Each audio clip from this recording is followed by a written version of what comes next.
नमस्कार, मैं नुपुर जारोली जैन आप सभी दर्शकों का अन्नदाता कार्यक्रम में स्वागत करती हूं। हर रोज की तरह कार्यक्रम में लेकर आई हूं खेती बाड़ी से जुड़ी बहुत सारी लाभकारी जानकारियां।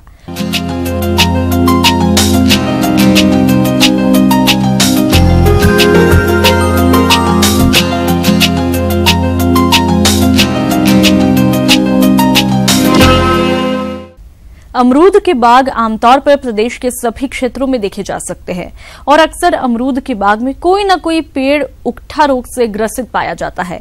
इस रोग के कारण अमरूद के हर आयु के पौधे सूखने लगते हैं और समय रहते इसकी रोकथाम नहीं करें तो देखते ही देखते ये रोग पूरे बाग में फैल जाता है। इसलिए उकठा रोग की रोकथाम के लिए आप कौन कौन से उपायों को अपनाएं, आइए जानते हैं त्रिहुत कृषि महाविद्यालय जिला मुजफ्फरपुर के कृषि विशेषज्ञ डॉक्टर फूलचंद से।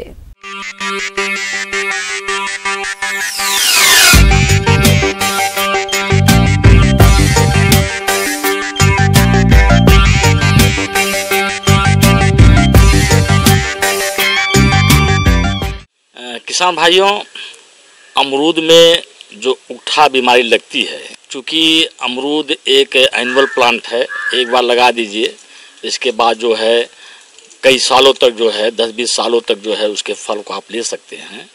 शुरुआत में इस बीमारी को तो नहीं देखने को मिलता है, लेकिन जब कुछ जो है 2-3 साल के पौधे हो जाते हैं तब उसमें आप इस बीमारी को लक्षण देख सकते हैं। बीमारी को लक्षण को देख करके आप पहचान सकते हैं कि इसमें उकठा बीमारी लगी हुई है। किसान भाइयों, आपने देखा कि यह एक सूखा रोग है जिसे विल्ट के नाम से जानते हैं। इस रोग ग्रसित पौधे पर कई प्रकार के लक्षण दिखाई पड़ते हैं, जिनकी जानकारी होना आपके लिए बेहद जरूरी है। तो आइए सबसे पहले जान लेते हैं इस रोग के लक्षणों के बारे में। लेकिन अमरूद के केस में इसमें आप देखने को पाएंगे कि जो ब्रांचेज होती है, एक साइड की ब्रांच सूखना शुरू करती है और एक साइड की ब्रांच पूरा सूखने के बाद जो है फिर जो है दूसरे साइड की ब्रांच सूखना शुरू करती है। जो पौधा उकठा बीमारी से प्रभावित हो जाता है उसकी पत्तियां जो है, जो स्वस्थ पत्तियां होती हैं वह हरे रंग की होती है, लेकिन जो बीमारी से ग्रसित पत्तियां होती हैं वह हल्का रेडिश कलर की हो जाती हैं और उसमें हल्का लालपन आ जाता है और पत्तियों में जो है कहीं कहीं छोटे छोटे जो है चित्तियाँ दिखाई देती हैं और फिर धीरे धीरे वो सारी पत्तियाँ जो पत्तियाँ होती हैं वह पीला होकर करके फिर झड़ने लगती हैं और जब पत्तियाँ झड़ जाती हैं उसके बाद जो है वो ब्रांच जो है, वो टहनी जो है सूखने लगती है।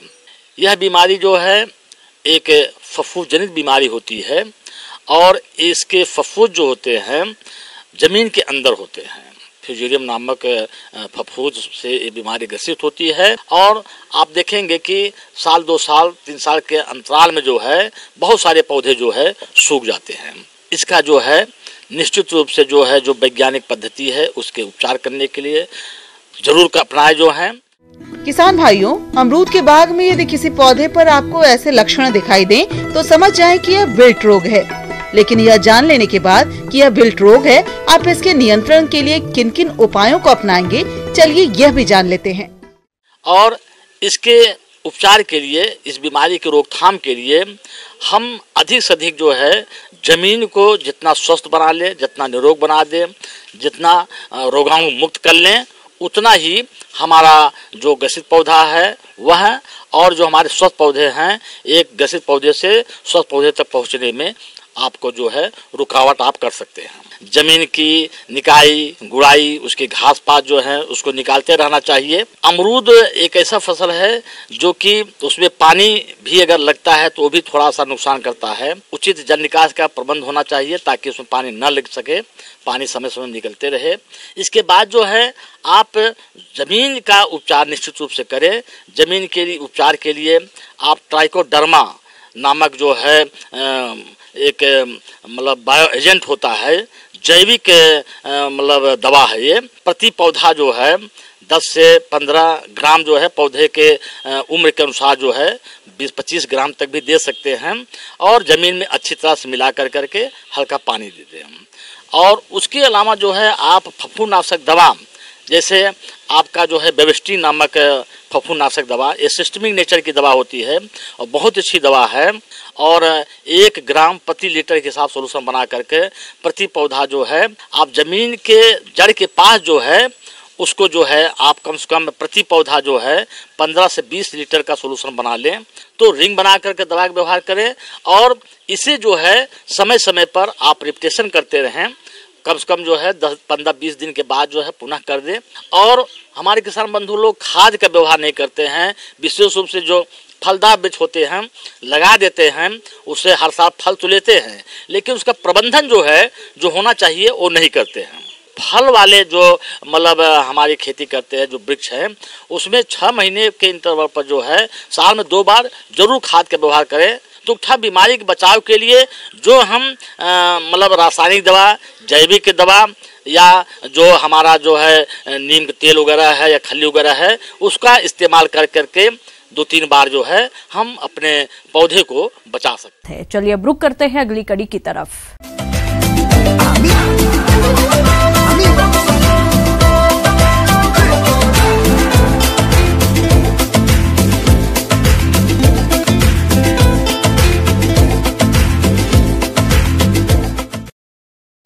प्रदेश के बहुत से किसान भाई दुधारू पशुओं का पालन करते हैं, लेकिन उनकी उचित देखरेख के अभाव में पशु विभिन्न रोगों की चपेट में आ जाते हैं। इन्हीं रोगों में से एक है थनैला रोग, जो कि अधिक दूध देने वाले पशु में आमतौर पर देखा जाता है। इस रोग से ग्रसित पशु दूध देना कम कर देता है।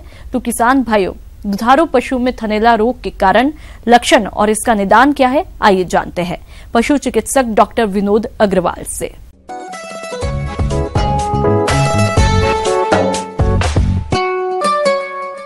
पशुओं का इस समय मुख्य आहार हरा चारा होता है।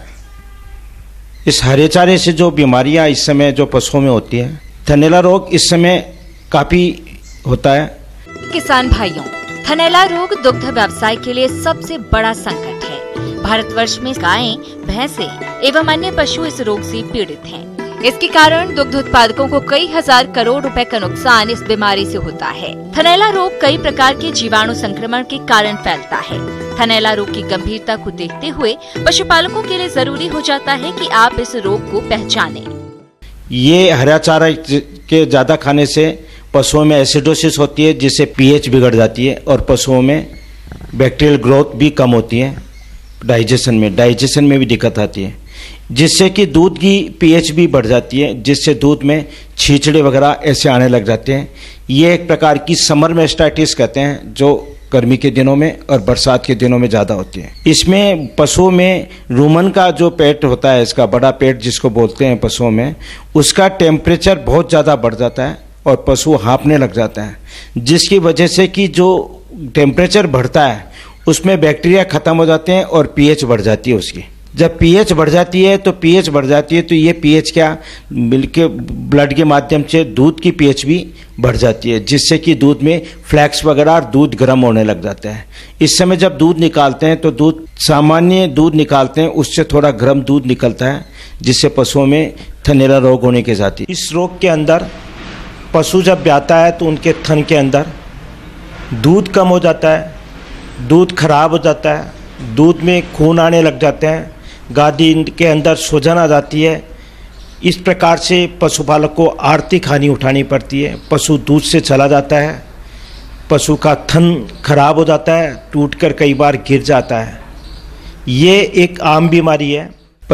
पशुपालक भाइयों, यदि थनैला जैसी कोई बीमारी यदि आपके पशुओं में आती है, या दूध में खून आता है, या दूध में छींचड़े टाइप आते हैं, या गादी में किसी प्रकार की सूजन आती है, या दूध निकालते समय पशु बेचैनी महसूस करता है, तो ये प्रारंभिक रूप से थनैला के लक्षण है।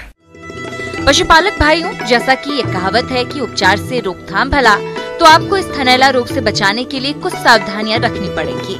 तो किस प्रकार से करें अपने पशुओं का थनैला रोग से बचाव, आइए जानते हैं। इसका सबसे बड़े उपाय क्या है? समर मेस्टाइटिस में जो समर मेस्टाइटिस होती है, उसमें पशुओं में जो थनैला होता है वो पीएच की वजह से होता है। इसके लिए सभी पशुपालक भाइयों से मेरा है कि हर 7 दिन में अपने पशुओं को 100 ग्राम सोडा बाइकार्ब या तो गर्म पानी में दें, या फिर अखबार की पुड़ी में बांधकर पुड़ी सहित खिलाएं। यह भी एक ऐसा घरेलू उपाय है जिससे अपन इसको मैस्टाइटिस को रोक सकते हैं। पशुपालक भाई अपने बाड़े को बिल्कुल साफ सुथरा रखें, ज़्यादा गीला नहीं रखें। पशु ब्याने के दूध निकालने के समय बैठना नहीं चाहिए तुरंत, कि बैठता है तो उसके टीथ खुले रहते हैं जिससे कि इन्फेक्शन अंदर चला जाता है। और ये इन्फेक्शन क्या इतना स्लो जाता है कि पशुपालक को शुरू में पता नहीं लगता। जब उसकी गादी में सूजन आती है तब उसको पता लगता है, तब भी वो काफ़ी देर कर जाता है और निकटवर्ती पशु चिकित्सा संस्था से संपर्क नहीं करता और अपने झाड़े जोड़ी में विश्वास करता है और उसको ये देसी उपचार करता रहता है, जब काफ़ी देर हो जाती है और उसका टीथ बिल्कुल खराब हो जाता है। यदि गाय भैंसों में थनैला रोग हो जाता है तो आप किस प्रकार से करें इनका उपचार, चलिए ये भी हम आपको बताते हैं। यदि उसके बावजूद भी मैस्टाइटिस नहीं है तो किसी निकटवर्ती पशु चिकित्सक से संपर्क करें और अपने पशु को तत्काल दिखाएं, जिससे कि इसको जल्दी से जल्दी इसका निराकरण कर सकें। इसके लिए पशुपालक भाइयों 3 दिन तक अपन को कम से कम इसका एंटीबायोटिक का ट्रीटमेंट करवाना है और बुखार व सूजन के लिए रोकने के लिए इसको एनाल्जेसिक दवाई 3 दिन तक देनी है और एविल और डेक्सोना या कोई भी कोर्टिकोस्टेरॉइड दवाई भी अपन को 3 दिन तक इसका देंगे। और एक दूसरा और है कि इसमें हल्के ठंडे पानी से इसको अपन को साफ भी करते रहना है, उसके अडर को साफ करते रहना है, जिससे कि अडर में सूजन कम की जा सके। तो ये ऐसे उपाय है जिससे अपन समर मैस्टाइटिस से अपने पशुओं को बचा सकते हैं। ब्रेक के बाद एक बार फिर से आप सभी दर्शकों का अन्नदाता कार्यक्रम में स्वागत है। बढ़ते हैं अगली प्रस्तुति की तरफ।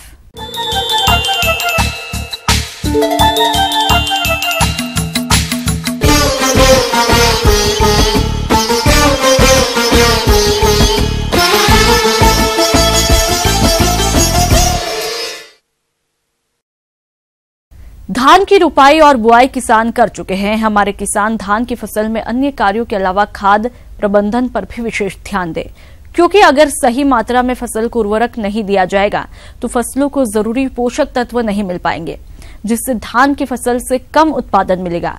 तो आइए धान की फसल में उर्वरक प्रबंधन पर विस्तार से जानते हैं कृषि वैज्ञानिक डॉक्टर के सिंह से।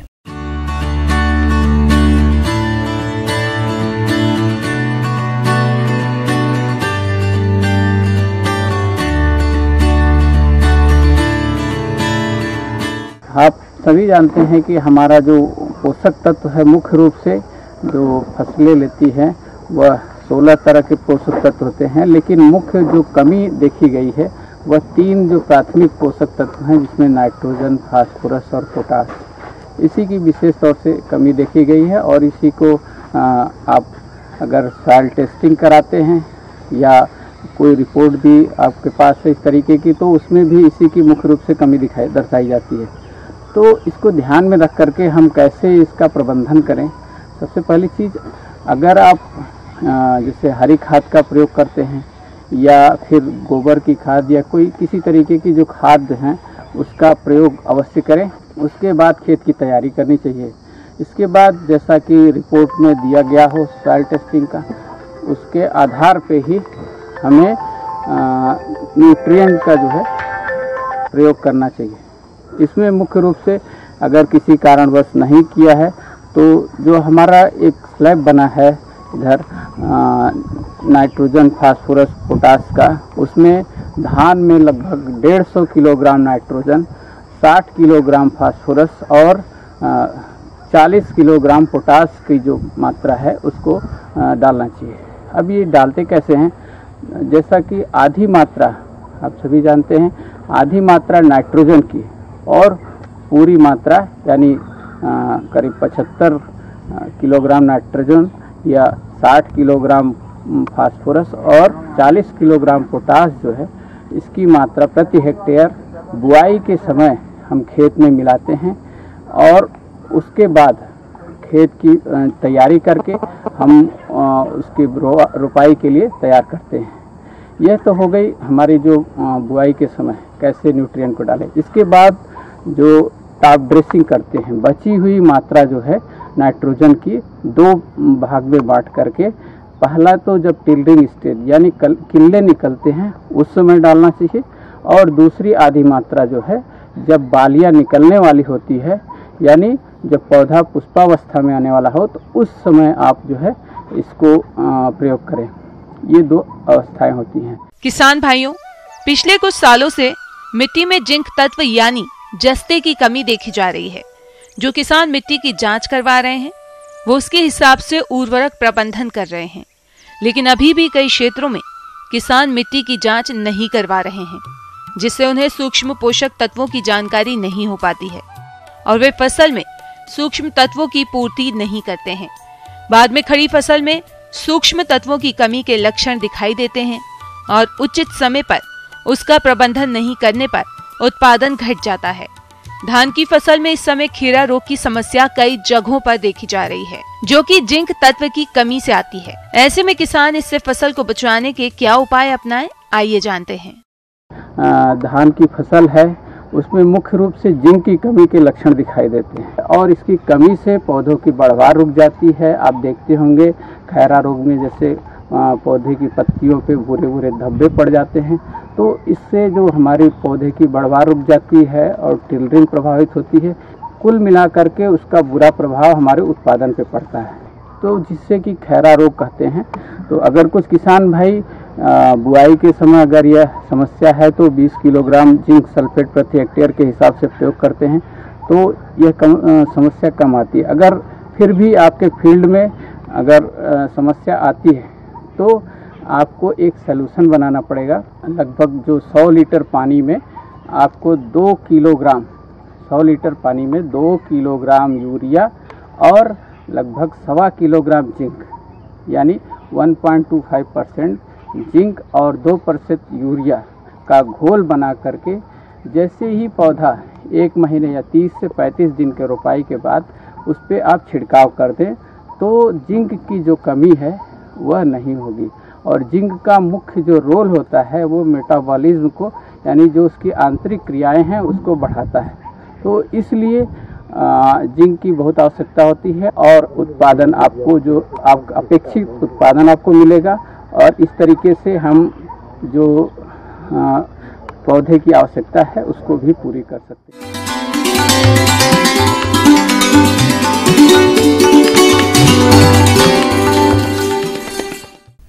जॉन डियर अन्नदाता हेल्पलाइन निशुल्क फोन संपर्क सेवा के माध्यम से आपके द्वारा पूछे गए प्रश्नों में से 1 या 2 महत्वपूर्ण प्रश्नों को हम अपने कार्यक्रम में शामिल करते हैं और इसी के तहत आज का चयनित प्रश्न और उसका जवाब इस प्रकार है।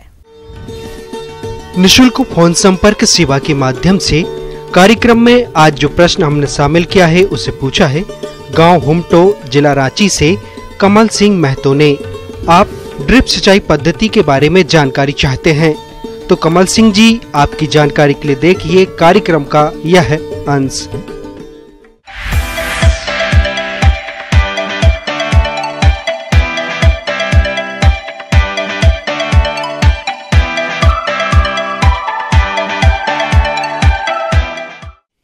मैं आपको आज माइक्रो इरिगेशन के बारे में जानकारी देना चाहता हूँ।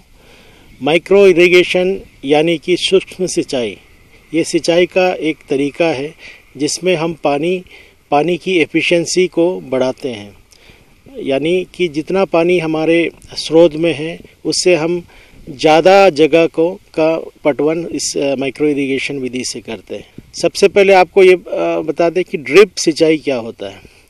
ड्रिप सिंचाई पानी पटाने का एक तरीका है जिसमें पाइप की अलग अलग आकार के पाइप द्वारा हम पानी को सीधे पानी के जड़ के पास बूंद बूंद करके उसकी आवश्यकता अनुसार उसको पानी उसमें देते हैं और दूसरा पानी के साथ साथ घुलनशील खाद भी उसका व्यवहार कर सकते। ड्रिप सिंचाई देखिए सबसे ज़्यादा कारगर है फलदार वृक्ष और सब्जियों की खेती में और या फूलों की खेती में, उसके लिए ड्रिप सिंचाई। अब ड्रिप सिंचाई की खर्चा निर्भर करता है किस तरह का फसल लेते हैं। यदि हम फलदार वृक्ष लेते हैं जिसकी पौधा से पौधा के बीच की दूरी ज़्यादा रहता है उसकी खर्चा कम आता है क्योंकि उसमें पाइप कम लगता है। और दूसरा है फलदार वृक्ष की जगह सब्जी लेते हैं जिसकी दूरी कम दूरी में लगता है, उसकी खर्चा ज़्यादा रहता है। तो उसका अमूमन इसका खर्चा फलों के लिए प्रति एकड़ 27,000 रुपया खर्च पड़ता है। सब्जियों में यदि ये ड्रिप सिंचाई ले तो इसका खर्चा करीब 70,000 रुपये तक पड़ सकता है। तो इसमें ये बिना सब्सिडी का खर्चा है। यदि आप सरकार की जो राष्ट्रीय कार्यक्रम जो चल रहा है की तहत जाएंगे तो इसका खर्चा, उसमें आपको सब्सिडी, आपको ड्रिप सिंचाई में किसान की खेत में आते आते वो 70 से 80% में आपका सब्सिडी इसको मिल जाएगा।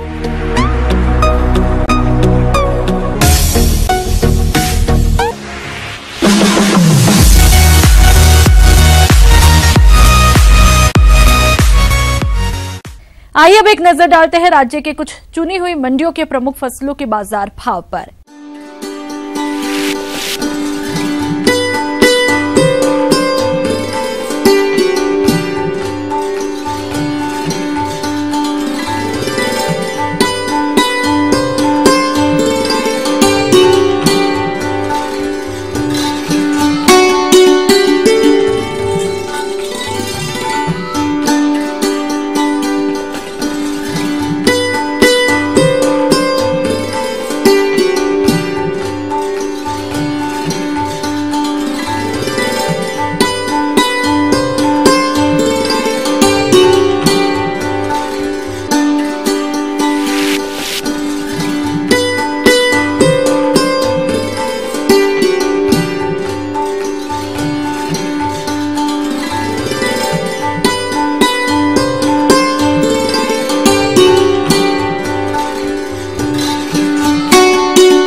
अब आइए देखते हैं कल दिखाए जाने वाले कार्यक्रम की मुख्य झलकियां।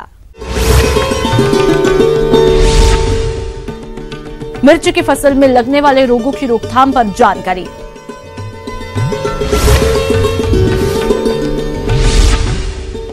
अगेती सब्जी मटर की खेती कर किसान पा सकते हैं अधिक आमदनी। हम ये उम्मीद करते हैं कि आज का कार्यक्रम आप सभी दर्शकों के लिए उपयोगी रहा होगा। किसान भाइयों, अन्नदाता आपकी सेवा के लिए संकल्परत है। कृषि संबंधित समस्या और सुझावों के लिए आप हमें इस पते पर संपर्क कर सकते हैं। प्रोड्यूसर अन्नदाता news 18 Bihar Jharkhand, Ramoji film city Hyderabad 501512। साथ ही आप हमें ईमेल भी कर सकते हैं। हमारा ईमेल है p18annadatabihar@nw18.com। इसके अतिरिक्त आप हमें जॉन डियर निःशुल्क हेल्पलाइन नंबर 18004192 पर सोमवार से शनिवार सुबह 10 से शाम 4 बजे के बीच संपर्क कर सकते हैं। किसान भाइयों, अब समय हो रहा है आपसे विदा लेने का, तो हमारी अन्नदाता टीम को दीजिए इजाजत। कल फिर आपसे मुलाकात होगी कृषि संबंधित कुछ और महत्वपूर्ण जानकारियों के साथ। नमस्कार।